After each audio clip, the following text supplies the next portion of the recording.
Bismillahirrahmanirrahim. Assalamualaikum warahmatullahi wabarakatuh. Kebanyakan kita mungkin masih bertanya-tanya, bagaimana sih fitnah Dajjal itu? Sehingga Nabi Muhammad senantiasa mengingatkan kita untuk berdoa agar berlindung dari fitnahnya. Dari penjelasan Syekh Muhammad bin Shalih Al-Utsaimin, kelak Dajjal akan mendatangi suatu kaum lalu menyeru mereka. Barang siapa yang mau mengikutinya, maka tanah mereka menjadi subur dan tumbuh beragam tanaman. Ternak-ternak menjadi gemuk dengan susu melimpah. Hidup mereka dipenuhi kemakmuran. Dajjal kemudian mendatangi kaum lainnya dan menyeru mereka sebagaimana ia menyeru kaum sebelumnya. Ketika mereka tak mau mengikutinya, maka tanah mereka menjadi tandus, ternak-ternak mati, dan mereka menjadi melarat, tak memiliki apa-apa. Dajjal kemudian melewati reruntuhan bangunan, dan ia berkata, "Keluarkan perbendaharaanmu."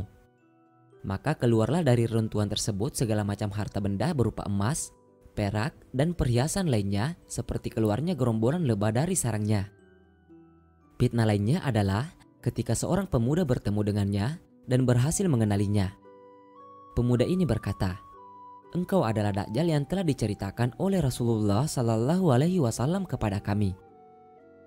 Dajjal menyeru pemuda itu mengikutinya. Namun ia menolak.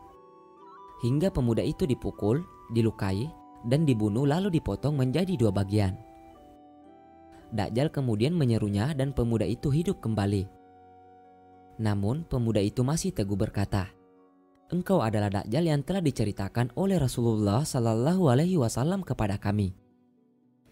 Maka Dajjal pun hendak membunuhnya lagi, namun ia sudah tidak mampu lagi.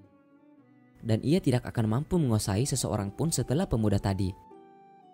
Fitnah lainnya yang dibawa sang pendusta ini, yakni Allah jadikan surga dan neraka ada di tangannya menurut penglihatan manusia. Barang siapa yang menurutinya akan masuk ke dalam surganya, yang sebenarnya adalah neraka. Dan barang siapa yang menentangnya akan dimasukkan ke dalam nerakanya, yang sebenarnya adalah surga. Hal ini termasuk kebijaksanaan Allah Subhanahu wa Ta'ala adalah bahwa Dia memberikan kepada Dajjal tanda-tanda dan bukti kehebatan yang sebenarnya merupakan fitnah yang amat besar.